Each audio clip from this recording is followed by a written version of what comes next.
The Black Warrior River is one of our community's greatest natural resources. Our city was born beside this river, and history does repeat itself as we again turn towards this river as a source of recreation, jobs, and now economic development.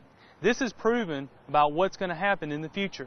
Just behind me, we're about to see the development of new luxury condominiums that will be adjacent to a new restaurant alongside this river. This is going to be a great catalyst for economic growth. What's going to make this area even more spectacular is that there's going to be a new park placed here as well with riverfront trails so that people can start from one end of the river and go to the other end of the river. This is what riverfront development is all about. It's your river, so we want to make sure that you can walk every square inch of this riverfront.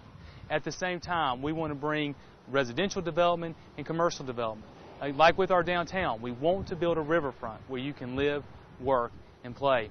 What's even more exciting for me is what's going to happen in the future with the Corps of Engineers property.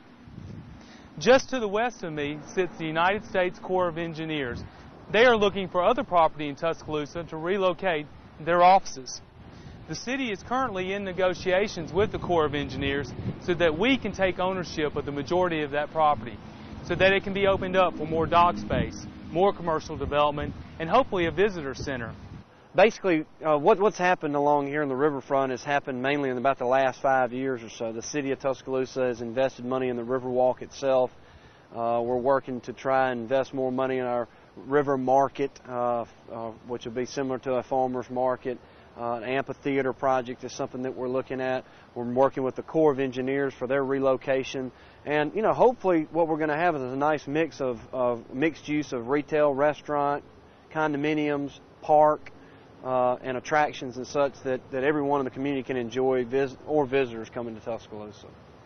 One of the strategic decisions made early on in the development of our riverfront was making sure that our water and sewer and infrastructure was in place that could handle not only current needs but future needs. In front of me you see one of our sewer lines is exposed through this valley. Obviously, just from an aesthetic point of view, you really don't want to have a sewer line exposed, but the contour of the land demanded it. To compensate for that, in the future, you're going to see a bridge placed on top of this sewer line. On many parts of our riverfront, this is already done, and most of the public doesn't even recognize it.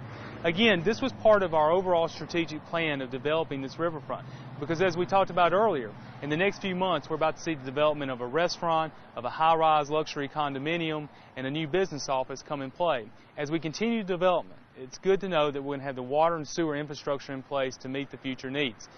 As a jogger, someone that enjoys to be outside, it's going to be great to link our riverfront trails from one bridge to another bridge. And our long-term goal is to have miles and miles of trails on our riverfront so that you could start out one morning and walk 3 or 4 hours, and the only view that you would have would be the Black Warrior River.